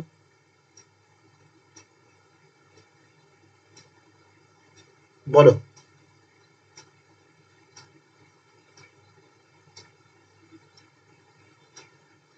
হ্যাঁ, কেন নিলাম? আমি তো একটু বলছিলাম এফসিএফএস বলার সময় যে যখন দুটো প্রসেস যখন এসছে P2 আর P4 সেম টাইমে, তখন আমি এটাকে তোমার দেখো হেডিং দিচ্ছি দেখো প্রসেস আইডি, তাই না? তাহলে এখানে P2 আর P4 এর মধ্যে কোনটা তো তোমার সব থেকে ছোট? কোনটা প্রসেস আইডিটা তোমার কার সব থেকে ছোট? P2। আমি তুমি যদি ভাবো যে তোমার এই 2টা হচ্ছে একটা ইউনিক নাম্বার, যেটা হচ্ছে আইডি, আর 4টা হচ্ছে আইডি, তাই 2 আর 4 এর মধ্যে তোমার কোনটা সব থেকে ছোট? P2 সব থেকে ছোট। তাহলে এটা সব থেকে তোমার স্মলার প্রসেস আইডি আছে P2, স্মলার প্রসেস আইডি এটার, তাই তো? বলতে পারি তো? তার জন্য তোমার P2 প্রথমে সার্ভিস দিলে, তারপরে P4 কে দিলে। যদি তুমি P4 কে আগে দিতে তাতে কিন্তু কিছু যায় আসতো না। আমার অবশ্যই আমার ওয়েটিং টাইমের একটু হেরফের হতো, বা টার্নারাউন্ড টাইমে কিন্তু একটু হেরফের হতো, কিন্তু সেটা কিন্তু নেগলিজেবল। যাই হোক, তো আমরা যার পয়েস আইডিটা তোমার ছোট তাকে আমরা আগে সার্ভিস দেবো, যদি তারা সেম টাইমে যদি তারা অ্যারাইভ করে। ওকে, বোঝা গেল? তাহলে আমরা এখন কি করছি? এবার আমরা টার্ন অ্যারাউন্ড টাইমটা বের করবো আর ওয়েটিং টাইমটা আমরা বের করবো। ওকে, দেখো কিভাবে টার্ন টাইমটা আর ওয়েটিং টাইমটা বের করছি। দেখো সবাই, আমরা একটা টার্ন অ্যারাউন্ড টাইমের একটা ফর্মুলা শিখে এসেছিলাম আগের দিন যখন পড়ছিলাম শিডিউলিং ক্রাইটেরিয়া।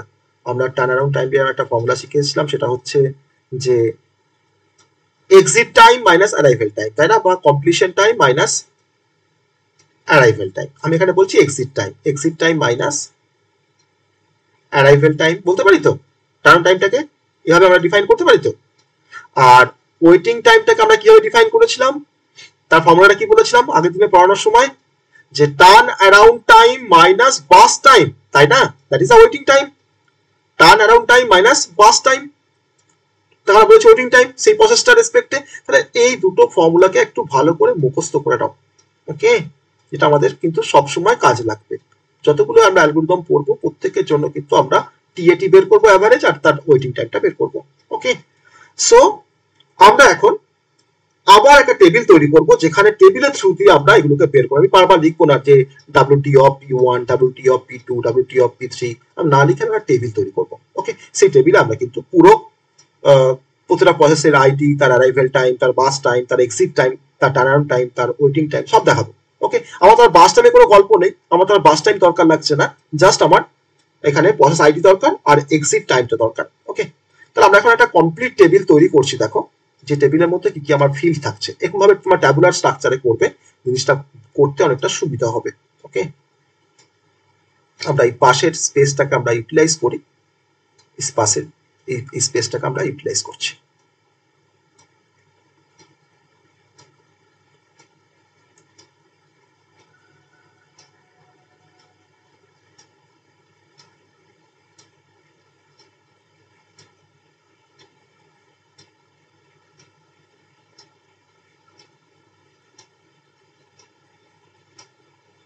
আমার এখানে চারটে আমরা কলাম তৈরি করব।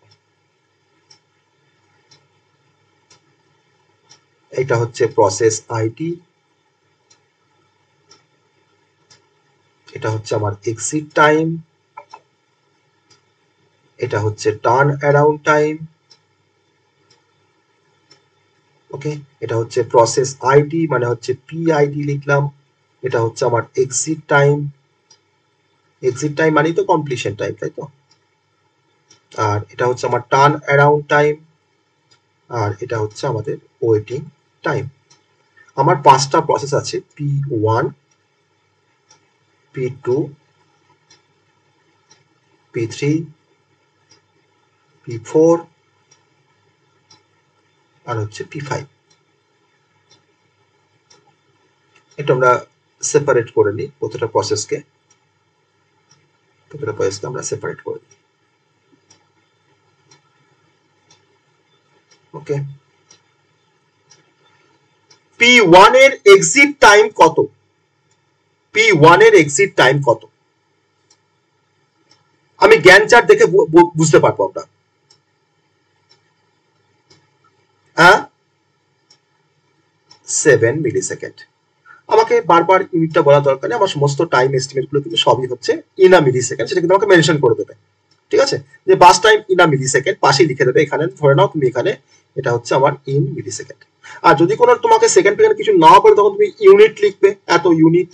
ওকে, আমাদের না কিছু মেনশন করে দেওয়ার নেই, সাপোজ না কোনো কিছু মেনশন করে দেওয়ার নেই এখানে টাইম। ওকে, আমি তখন ইউনিট লিখবো। ওকে, আমি তখন ইউনিট লিখবো। দেখো, যাই হোক, আমার P1টা তোমার এক্সিট টাইম হচ্ছে 7। দেখো আমার P1 কোথায় শেষ হয়েছে, দেখো 7-এ গিয়ে। ওকে, তাহলে আমার এটা হচ্ছে 7। P2 দেখো আমি জ্ঞান চার্ট দেখে কিন্তু পুরো জলের মতো ক্লিয়ার হয়ে যাবে। দেখো P2 কোথায় কমপ্লিট হয়েছে, 13-এ। 13। ওকে, আমাকে কিছু ভাবতেই হবে না, 13। P3 2 2। দেখো দেখেই বুঝতে পারছি P3 তোমার দেখো 2 থেকে কমপ্লিট হয়েছে, তাই না। P4 14 14। P5 10। ওকে, এবার আমাদের তো ফর্মুলা তো আমরা শিখে গেছি যে টার্ন অ্যারাউন্ড টাইম মানে হচ্ছে exit time minus arrival time. আমার অ্যারাইভেল টাইমটা আমাকে এই টেবিল থেকে দেখতে হবে, বা তুমি এখানে পাশে একটা ঘর করে নিতে পারতে, তাহলে ভালো হতো না। পাশে অ্যারাইভেল টাইমে যদি একটা ঘর করে নিতাম তাহলে খুব ভালো হতো। আমরা পাশে এই টার্ন অ্যারাউন্ড টাইমের আগে আরেকটা ছোট্ট কলাম করে দিই, সেটা হচ্ছে আমাদের অ্যারাইভেল টাইমের, এটি মানে হচ্ছে অ্যারাইভেল টাইম। কি কি দেওয়া আছে, 3, 5, 0, 5 আর হচ্ছে 4। ওকে, এবার টার্ন অন টাইম মানে হচ্ছে exit time minus arrival time. এবার মাইনাস করে বসিয়ে দাও, 7 - 3 সমান হচ্ছে 4। 13 - 5 8। 2 - 0 2। 14 - 5 9। 10 - 4 6। তাহলে বের করতে পারলাম টার্ন অন টাইমটা খুব সহজে। হ্যাঁ, এবার ওয়েটিং টাইম। আমি দেখো টার্ন অন টাইম পেয়ে গেছি, বাস টাইম তো আমার বলা আছে। আমার দেখো বাস টাইমটা আমার দরকার লাগছে, বাস টাইমটা বলা আমি আর পাশে কোনো ঘর করছি না, বা তোমার পাশে তুমি এখানে লিখে নিতে পারো বাস টাইমে একটা ঘর করে নিতে পারো, কোনো সমস্যা কি আছে, জাস্ট কপি পেস্ট করবো আমরা। আমার তো কিছু এখানে রুলস অ্যাপ্লাই করতে হচ্ছে না। বাস টাইম বিটি, হ্যাঁ বিটি মানে হচ্ছে বাস টাইম 4 3 2 1 3, তাই তো। 4 3 2 1 3 আছে, 2 1 আর হচ্ছে 3। এবার আমরা বের করবো ওয়েটিং টাইমটাকে।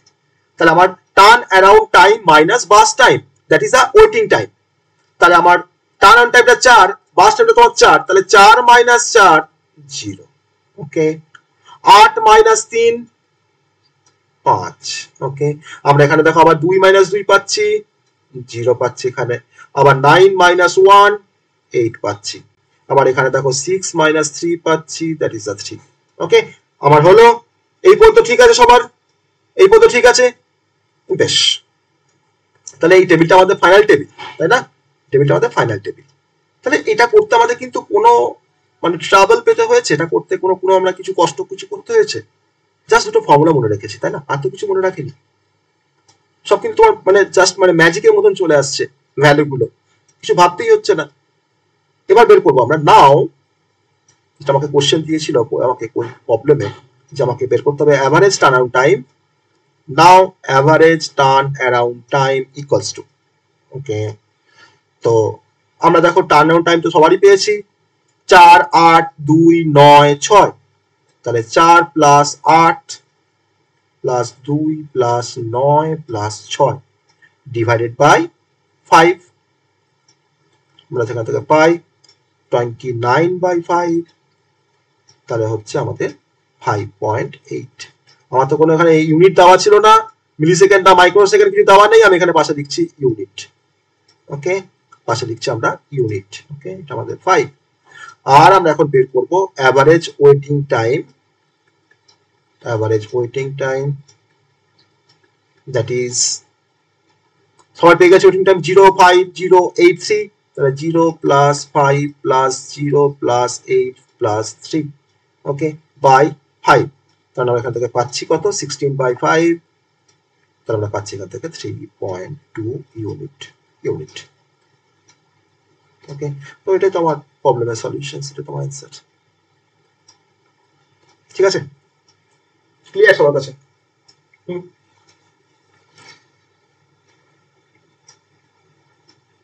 বাকিদের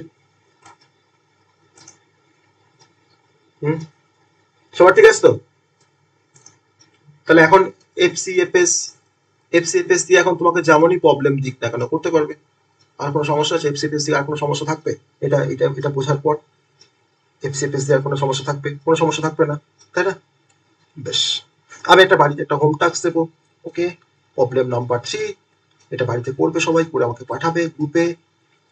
প্রবলেম নাম্বার 3, এফসিএফএস থেকে তোমার পরীক্ষা যে কোশ্চেনটা দেয় সেটা কিন্তু অ্যারাইভেল টাইম থাকবে।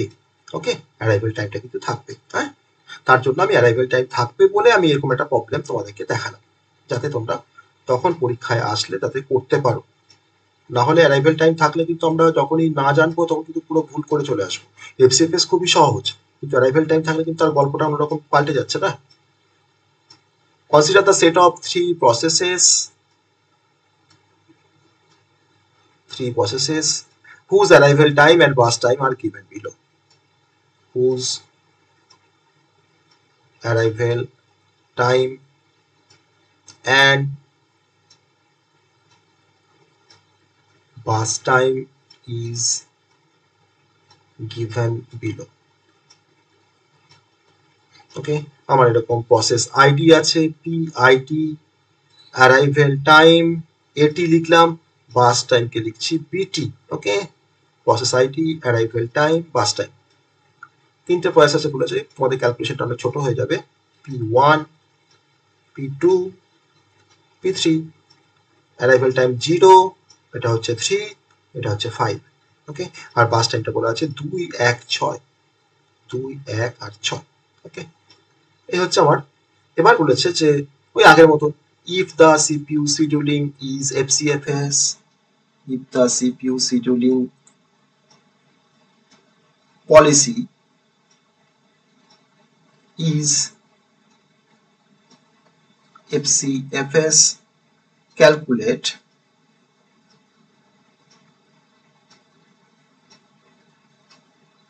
the average waiting time and average turnaround time. ওকে, পারবে করতে, খুব সহজ, নিজেরাই করতে পারবে, তাই না? খুব সহজ, নিজেরাই করতে পারবে। এই একটা প্রবলেম, আমি আর একটা প্রবলেম দেব, সেই প্রবলেমটা তোমরা বাড়িতে একটু ট্রাই করবে এফসিএফএস দিয়ে, তাহলে আর এফসিএফএস দিয়ে আর কিছু ভাবতেই হবে না, পরীক্ষায় যেমনই প্রবলেম আসুক সেটা করতে পারবে। প্রবলেম নাম্বার 4, দুটো আমরা হোম টাস্ক দিচ্ছি, আমি ওর লেখাগুলো লিখছি না, হ্যাঁ, একই রকম লেখা, আমি জাস্ট এখানে টেবিলটা শুধুমাত্র আমি এখানে দেখাবো। হ্যাঁ, ঠিক আছে, পিআইডি, অ্যারাইভেল টাইম আর হচ্ছে আমাদের পাস টাইম। আমার এখানে 6টা প্রসেস দিয়ে তোমাদেরকে আরেকটা করতে দেবো, তো আমাদের 6টা প্রসেস থাকবে। বাইরে সবাই কিন্তু প্র্যাকটিস করবে, নাহলে কিন্তু ভুলে যাবে। ওকে, তাহলে কিন্তু এত সুন্দর কনসেপ্টটা কিন্তু পুরোটা ভুলে যাবে। একবার প্র্যাকটিস করো তাহলে কিন্তু আর ভুলবে না কোনোদিন। আমি ওই জন্য কার সঙ্গে কার মাইনাস করছি কিন্তু দেখো, সেটাও কিন্তু আমি ওখানে মেনশন করেছিলাম, যেটা প্রথম যে এক্সাম্পলটা করেছিলাম, তাই না? কার সঙ্গে কার মাইনাস করছে, যাতে পরে দেখলে আমরা বুঝতে পারি যে কার সঙ্গে কার মাইনাস করছে। হ্যাঁ, P1, P2, P3, P4, P5 আর হচ্ছে P6, 6টা আমার প্রসেস আছে।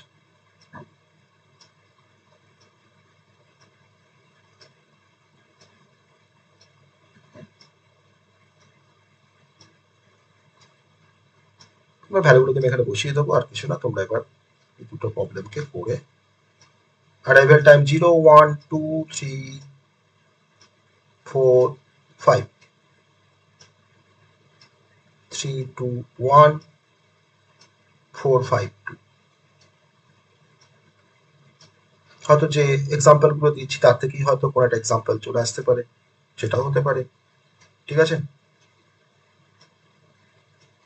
আবার same, if the CPU scheduling policy is FCFS, then calculate the average waiting time and average turn around time. Okay,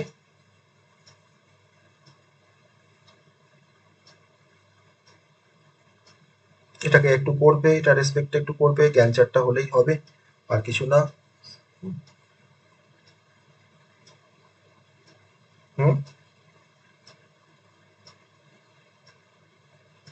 আগের অ্যান্সার দুটো বলো বলো। 0 আর 3 হবে, ঠিক। ঠিক ঠিক, এক্স্যাক্টলি তাই, 0 আর 3, অ্যান্সারটা 0 আর 3, 0 ইউনিট আর হচ্ছে 3 ইউনিট। ঠিক, ভালো বলেছো। সো হ্যাঁ, দেখাবো, আসবো আসবো আসবো, দেখাচ্ছি আপনাকে। হ্যাঁ, দেখাচ্ছি।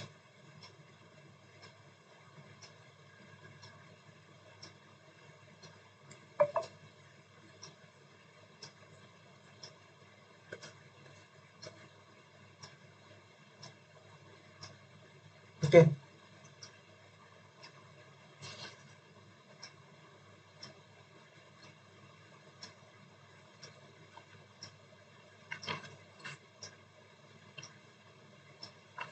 আবার এরকম ভাবেও কিন্তু প্রবলেমটা আসতে পারে। আমরা যেরকম ভাবে দিয়েছি, আমি আরেকটা ভাবে প্রবলেমটা দেবো। সেটা কিন্তু আবার আমি সেই কেস 1 কেস 2 দুরকম কেস দেখিয়েছিলাম, সেরকম যখন প্রবলেমটা আসে সেরকম ভাবে আসতে পারে। এক্সাম্পল নাম্বার কত, আমি নাম্বারটা ভুলে গেছি, যাই হোক। তো এরকমভাবে তোমার আসতে পারে, 5 হবে। Okay, consider the following processes, consider the following processes, P1 P2 and P3, এটাও করবে। হ্যাঁ, এটাও করতে পারবে, এরকম টাইপের প্রবলেম আমরা এটা পড়েছি। and their CPU bus time and their bus time as shown below. Okay, as shown below. process ID বা process বলতে পারো, বা the CPU bus time, process আর CPU বাস টাইম দেওয়া আছে। P1 P2 P3 তিনটে প্রসেস আছে, P1 P2 P3। এখানে কোনো অ্যারাইভেল টাইমে কোনো গল্প নেই। অ্যারাইভেল টাইম না দেওয়া মানে জানবে যে জিনিসটা আরো সহজ হয়ে গেল, আরো সহজ হয়ে গেল, তাই না? অ্যারাইভেল টাইম থাকলে তো একটু কমপ্লেক্সিটি বাড়ছিল, কিছুটা হলেও বাড়ছিল। যাই হোক, এখানে অ্যারাইভেল টাইম নেই, তো অতএব সেই ধরনের কোনো কমপ্লেক্সিটি থাকছে না। এবার বলেছে যে calculate the average waiting time, শুধুমাত্র ওয়েটিং টাইমটা বের করতে বলেছে। অ্যাভারেজ ওয়েটিং টাইম, আমাকে টার্ন টাইমটা বলেনি, তোমরা চাইলে তোমার টার্ন টাইমটাকেও বের করতে পারো। অ্যাভারেজ ওয়েটিং টাইম আমি তোকে অ্যাড করে দিচ্ছি। হ্যাঁ, and average turn around time, average turn around time,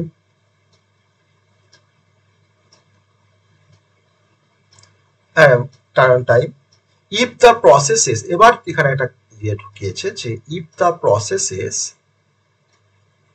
arrive in order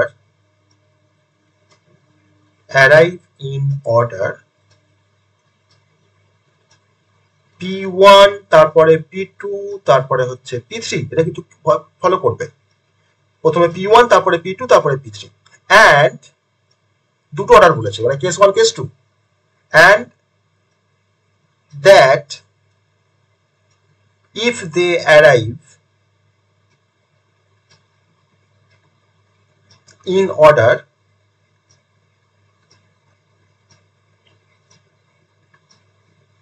P2 তারপরে হচ্ছে P3 তারপরে হচ্ছে P1। আমরা এরকম টাইপের একটা প্রবলেম করেছি, ওখানে 24 ছিল, 3 3 ছিল, এখানে আবার 10 আর 5 5, তাই তো? এবার এটা তোমার হচ্ছে প্রবলেমটা, এটা নিশ্চয়ই করতে পারবে। তোমাকে দুটো কেস দেখাতে হবে, তাই না? দুটো কেস আমরা যেভাবে করেছি, এটা কেস 1 দেখাবে, কেস 1 একবার করবে, তার ওয়েটিং টাইম আর টার্ন অন টাইমটা বের করবে, আর কেস 2 তে আবার একবার টার্ন অন টাইম আর ওয়েটিং টাইমটা বের করবে, তাহলেই হয়ে যাবে। কোনো অ্যারাইভাল টাইমে কোনো গল্প নেই, তাই না? জাস্ট এখানে বলে দিয়েছি অর্ডারটা, তারপরে কি এসছে। তো এরকম ভাবেও কিন্তু প্রবলেমটা আসতে পারে, ঠিক আছে? এরকম ভাবেও কিন্তু আসতে পারে। ওকে, বলো সবাই বুঝতে পারি কিনা আজকে যেটা করালাম। আমরা একটা করেই অ্যালগোরিদম পড়বো, নেক্সট দিন আমরা দুটো অ্যালগোরিদম পড়বো। তো দুদিনের মধ্যে শেষ হবে। বলো এটা বুঝতে পারে কিনা।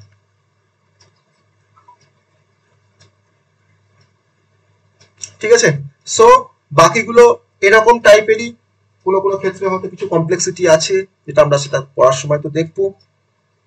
অনেক জায়গাতে আবার কিছু প্রবলেমেটিক কিছু কনসেপ্টও থাকবে, মানে কিছু ট্রিকি কনসেপ্ট থাকবে, যেগুলো হয়তো আমরা সলভ করবো একই রকম ভাবে, যেভাবে এফসিএফএস মানে বুঝেছি আমরা, সেভাবেই আমরা রাউন্ড রবিন বা প্রায়োরিটি শিডিউলিং বা ধরো এসআরটিএফ বা হয়তো আমরা এসজিএফ, যেটা আমরা একই রকম ভাবে বুঝবো।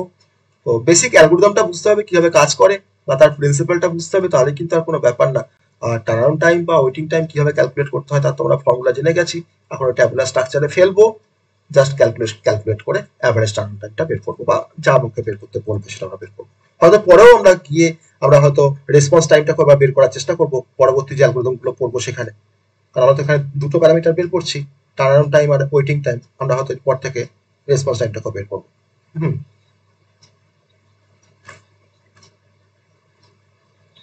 হুম।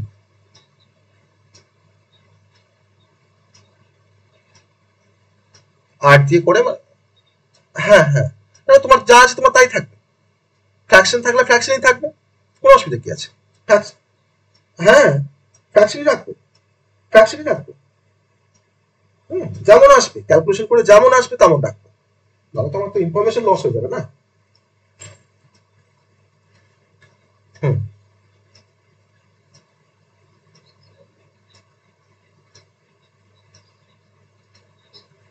হুম,